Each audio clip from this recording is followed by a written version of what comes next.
সংসারের কাজ করার জন্যে কোনো সময়ের প্রয়োজন পড়ে না, শুধুমাত্র কিন্তু ইচ্ছে শক্তি থাকলেই হয়, সেটাই আজকে প্রমাণ দেব। তো চলো, hello friends, good morning, welcome সবাইকে আমার চ্যানেলের পক্ষ থেকে। তো তোমরা সবাই কেমন আছো? আশা করছি খুব ভালো আছো। আমিও এই মোটামুটি আছি। তো আজকে সকাল থেকে কি বলবো, একটু মনটা খটকা নিয়েই কিন্তু ভিডিওটা শুরু করছি। আজকে সকালবেলায় মানে ভোরবেলায় একটা কিন্তু খারাপ স্বপ্ন দেখেছি টুকাইকে নিয়ে। তাই না, সকাল থেকে না একদম ঘুম ভাঙার পর থেকে মনটা খারাপ, আর বসে বসে একটু খারাপই ছিল। তো তারপর ভাবলাম যে না, ভিডিওটা শ্যুট করি। তো চলো, আজকে না একটু সোজা সিথি করে সিঁদুর পরেছি। আমাকে তোমরা সবসময়ই দেখো যে আমার বাঁকা সিথি করতে, তো আজকে সোজা সিথি করে একটু সিঁদুর পরলাম। তো এখন একটু মাঝে মধ্যে এরকম সোজা সিথি করে সিঁদুর পরি। তো মানে পরিবর্তন আনলে ভালো লাগে। পরিবর্তন কার না ভালো লাগে বলো, জীবনটাই তো পরিবর্তনশীল। তো চলো, এই যে বিছানার চাদর ছিল, ওটা কেচেছিলাম, তো ওটা এখন গুছিয়ে রাখলাম। তারপর এই যে এখন ঠাকুর প্রণাম সেরে নিচ্ছি, তারপর হনুমান চালিসা বইটাও পড়ে নেব। তারপর শুরু হবে আবার কি, নিচে গিয়ে নিচের ঘরে সমস্ত কিছু কাজকর্ম, রান্নাবান্না, পুজো পাঠ, এই সমস্ত কিছু রয়েছে। বাড়ির বউ মানে কিন্তু কি বলতো, একই রকমই কাজ থাকে, তো সেগুলো একই ধরনের হয়তো কাজ হয়ে যায়, তো কিছু করার নেই। কিন্তু দিনগুলি প্রত্যেকটা দিন আলাদাভাবেই কাটে, আর হচ্ছে কাজগুলো শুধু একই থেকে যায়। এই যা, তো এই যে বারান্দার জামা কাপড়গুলো আগে গুছিয়ে নিচ্ছি, তো তারপর নিচে যাব। তো এই যে পুজো দিতে এসে গেলাম। বাইরে কিন্তু মন্দিরের কাজকর্ম, পুজো পাঠ, সেগুলো কিন্তু আমার সারা হয়ে গিয়েছে। আর এখন হচ্ছে করছি কিনা, এই যে ঠাকুর ঘরের পুজো। আজকে আমার হচ্ছে নিরামিষ রয়েছে, তো আর বাকি সবাই কিন্তু আমিষ খাবে, আর আমি নিরামিষ। তো তাই যে একটু পুজো পাঠ করে নিচ্ছি। আর এটা তো প্রতিদিনের পুজো, প্রতিদিন তোমাদের সাথে শেয়ার করি শিব পুজো, আমি কিভাবে শিব পুজোটা দিয়ে থাকি। তো সেইভাবে প্রতিদিনের মতো আজকেও কিন্তু পুজোটা সেরে নিচ্ছি।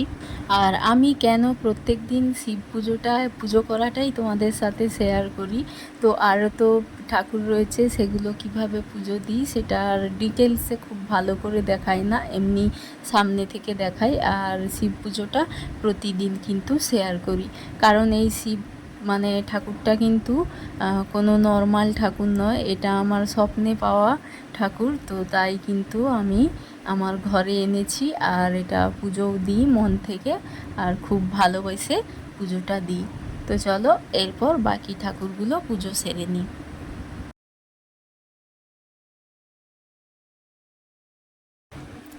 তারপর এই যে চলে আসলাম কিন্তু সজ্জা রান্নাঘরে। আর সবার প্রথমে কিন্তু চালটা বের করে আমি চালটা ধুয়ে একটুখানি ভিজিয়ে রেখে দিই, একটুখানি নয় অনেকটা টাইম, কারণ চাল ভিজিয়ে রাখলে আমার সেই ভাতগুলো আমার খুব দেখতে খুব সুন্দর হয়। আমি বরাবরই আমার রান্নার দিকে দেখতে সুন্দরটা নিয়েই মানে আমি আগে দেখি যে দেখতে কতটা সুন্দর, তারপর কিন্তু মানে খেতে কতটা ভালো হবে। তো উপর থেকে দেখতে ভালো হলেই তো সবার মানে মন চাইবে যে একটু খাই। তো আমি কিন্তু এরকমটা করেই মানে রান্না করি, সব কিছুটা যেন আমার ঠিকঠাক হয়, আর সবাই খেয়েও যেন ভালো বলে। তো এটাই আর কি চাওয়া। তো এই যে কিছুটা রেডি করে রাখলাম, আর এই যে দেখো এখন কিন্তু সবজি নিয়ে বসেছি। আজকে হচ্ছে নিরামিষ রান্না করব, তাই এই যে দেখো সবজিগুলো নিরামিষ বানাবো, আর আমিষ যেগুলো থাকবে মানে মাছটা আলাদা শেষে বানাবো বাড়ির সবার জন্যে। তো এখন এই যে ছোট ছোট বেগুনগুলো কাটছি, বেগুনগুলো শুক্তো বানাবো, মানে নর্মালি মানে সর্ষে বাটা দিয়ে। তো ওই রান্নাটা তোমাদের সাথে শেয়ার করব, আগেও অনেকবার শেয়ার করেছি। তো চলো, এখন হচ্ছে কুঁদরি কাটলাম, কুঁদরি পোস্ত বানাবো নিরামিষ। তো দুটো সবজি কেটে নিয়েছি, তো এরপর সজ্জা কিন্তু উনুনটা জ্বালবো, না হলে অনেকটা দেরি হয়ে যাব। তো এখন এই যে উনুনটা জ্বেলে দিচ্ছি, আর দেখো সব কিছু কিন্তু হাতের কাছে অনেকটা রেডিও করে রেখেছি। আর যেহেতু উনুনে রান্না, তো মানে কি বলতো, একটু কিছুটা রেডি থাকলে হাতের কাছে সবটা, তো মানে তাড়াতাড়ি হয়। না হলে কি হয় বলো তো, উনুন কি 14বার নেভানো যায়, জ্বালানো যায়, মানে একটু হ্যাপা হয়ে যায়। কিন্তু গ্যাস হলে সেটা কিন্তু হয়। তো যাই হোক, এখন এই যে রান্নাটা শেয়ার করছি তোমাদের সাথে। তো বেগুনগুলো লবণ হলুদ মাখিয়ে না একটু তেলে ভালো করে ভেজে নিয়েছি। তারপর জাস্ট মানে বেশি কিছু করার নেই। তো দেখো ভেজে নিয়েছি, আর উনুনটা কিন্তু এখনও দেখো ধোঁয়া দিয়েই যাচ্ছে। তো এর মধ্যে থেকে এই যে একটা গোটা লঙ্কা দিলাম, আর এই যে একটু পাঁচ ফোড়নকে হাতে একটু স্ম্যাচ করে দিলাম। কি বলো তো, এই যে কোনো গোটা ফোড়ন যদি হাতে একটু স্ম্যাচ করে দেওয়া যায় না, তার সেন্টটা আরও দুর্দান্ত হয়ে থাকে। তো তারপর দিয়ে দিলাম সর্ষে বাটা, লবণ, হলুদ, ব্যাস এইটুকুতেই। তো এবার বেগুনগুলো দিয়ে দিলাম ভেজে রাখা। তো এটাকে একটু ফুটিয়ে মানে একটু মিশে যাবে রান্নার মধ্যে। তারপর দেখো যেই পাত্রে আমি রাখবো সেই পাত্রে অনেকটা কিন্তু কাঁচা সর্ষের তেল দিয়েছি। তারপর এই মানে রান্নাটা নামিয়ে নিলাম। এটা কিন্তু খেতে অসাধারণ লাগে। তো এই রান্নাটার মধ্যে মানে ওই যে ফোড়নের সময় যদি নিম পাতা বা কিছু দেওয়া যেত না তিতে, তো আরও ভালো স্বাদ হতো। তো আজকে আমি সেই তিতেটা দিলাম না। তো চলো বাকি রান্নাগুলোও করছি, তো সেগুলো আর তোমাদের সাথে শেয়ার করছি না। তো এখন এই যে দেখো আনারসটা দেখছো তো, আমাদের বাড়ির গাছের আনারস। আমাদের বাড়িতে অনেক আনারস হয়েছে। তো আজকে একটা কাটছি, প্রথমবার এই বছর মানে আনারস কেটে সবাই এমনি একটু চাট করে তো খাবো।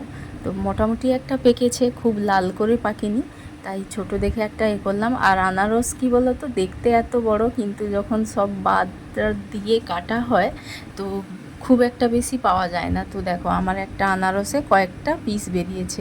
একটু লবণ দিয়েছি, একটু চিনি দিয়েছি, দিয়ে একটু ভালো করে মাখিয়ে রেখে দেব। তো তারপর একটু বাদে খেলে এটা টেস্ট খুব ভালো পাওয়া যায়। তো রান্না কমপ্লিট হচ্ছে আমার, সেদিকে হচ্ছে রান্না, তার মাঝে দেখো একটা এই যে মশলা রোদে দিতে এসেছি।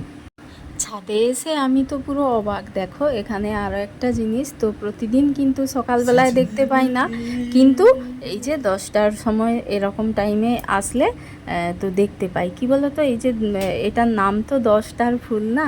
আর দেখো এই যে মশলা, একটাতে জিরে রয়েছে, একটাতে ধনে আর জিরে রয়েছে একসাথে। তো এই যে দেখো ফুলগুলো 10টার ফুল, তো 10টার পরেই এগুলো ফুটে। তো ফুটেছে, খুব সুন্দর লাগছে দেখতে, অনেক রকমই। তো গাছগুলো তো মরেই গেছিলো, কিন্তু এত আবার বৃষ্টির জল পেয়ে ভালো আছে।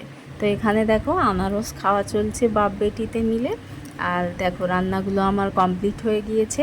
এই যে ফুলকপি আলু একদম কষা কষা করে করেছি, সব কিছুই কিন্তু নিরামিষ সবজি যেগুলো বানিয়েছি। তো এখন এই যে কুঁদরি পোস্ত করেছি, আর করেছি এই যে সেই বেগুনের নিমকি, যেটা তোমাদের সাথে শেয়ার করলাম। আর বাকি দেখো আর মানে বাড়ির আর সবার জন্যে যেটা হয়েছে, তো মাছের টক, এখানে রয়েছে চিংড়ি মাছের টক। তারপর দেখো একদম কিন্তু সন্ধেবেলায় দেখা হচ্ছে, এখন সন্ধে টন্ধে দিয়ে এখন এই যে চাউমিন বানাচ্ছি। তো শ্বশুরমশাই ফোন করে বলছে বাজার থেকে যে বৌমা একটু চাউমিন বানাও। তো খুব তাড়াহুড়োর মধ্যে বানাচ্ছি, তাই না কিছু এখানে সবজি দিইনি, শুধুমাত্র ডিম দিয়েছি আর চাউমিন ছিল যে কটা, ওই চাউমিনগুলো দিয়েছি আর ম্যাগি মশলা, এই দিয়ে কমপ্লিট করলাম আমার চাউমিন। কিন্তু আজকে চাউমিনটা কিন্তু খুব ভালো হয়েছে, আর সবজি মানে না দিয়েও কিন্তু চাউমিনটা দেখতে বেশ ভালো হয়েছে। আমি তো আর খাইনি, তো আমার বেশ পছন্দ হয়েছে যে এরকম চাউমিন হলে ঠিক আছে, না সবজি টবজি দিয়ে শুধু ডিম দিয়ে কিন্তু ভালো লাগে, একটু পেঁয়াজ আর কাঁচা লঙ্কা দিয়ে। এই যে কটাই ছিল, তো এটা এখন বাবা আর দুই মেয়ে মিলে খাবে। তো চলো দিয়ে দিই, তারপর সোজা আসলাম কিন্তু রান্নাঘরে। এই যে রুটি ভাজছি, দেখো তোমাদের সাথে যখন শেয়ার করি ঠিক রুটিগুলো না ঠিকঠাক মানে ভাবে ফোলে না। তো ওই চেষ্টা করে যাই মানে যে কখন কোন রুটিটা ফুলবে আর তোমাদের সাথে শেয়ার করব। এমনিতে কিন্তু রুটি আমার মানে প্রায় প্রত্যেকটা রুটি কিন্তু সুন্দরভাবে ফুলে ওঠে, কিন্তু যখনই ভিডিও শ্যুট করি তখনই দেখো একটা কেন যেন ফুলে না। তো এই যে দেখো তারপরে ফুললো যখন ভিডিও শ্যুট বন্ধ করে দিয়েছি। তো দেখো রুটি আমার কমপ্লিট। এখন করছি কি না সয়াবিন আলু দিয়ে তরকারি। তো সয়াবিনগুলো ভেজে রেখেছি, আলুগুলো কুকারে সিটি দিয়ে দিয়েছি। নর্মাল যেভাবে একটা পাতলা ঝোল বানায় নিরামিষ, তো ওটাই করছি। নিরামিষ ডেগুলোতে না এরকম সয়াবিন ঝোল ভালো লাগে গো। তো এই যে সকালের একটু তরকারি ছিল ওটা করেছি। আর তারপরে কি বলতো, যারা মাছ খাবে তো সেই মাছটা ভাজা বানাবো। আর এদিকে গ্যাসে এই যে জামে করে ভাত বসিয়ে দিয়েছি। তো এই তো আজকের রান্না কমপ্লিট হয়ে গেল। তো এখন কিন্তু অনেকটা রাত্রি হয়ে গিয়েছে, 8:30 মতো বাজে। তো তো এই যে এখানে পরিষ্কার করাটা আমার কাছে কয়েকদিন মানে পড়েছিল, তো আমার কবে করব এইটা চিন্তা ভাবনা লেগেছিল। কিন্তু এই যে মানে সংসারের কাজ করার জন্য কোনো কিন্তু সময় আর দেখে হয় না, তো যখন ইচ্ছে করে এরকমটা করে ফেলি, আর শুধু ইচ্ছে শক্তি থাকলেই কিন্তু হয়, প্রথমে বলেছিলাম। তো চলো আজকের ভিডিওটি এই পর্যন্ত, তো আবার দেখা হবে নেক্সট ব্লগে। ততক্ষণ তোমরা সবাই ভালো থেকো।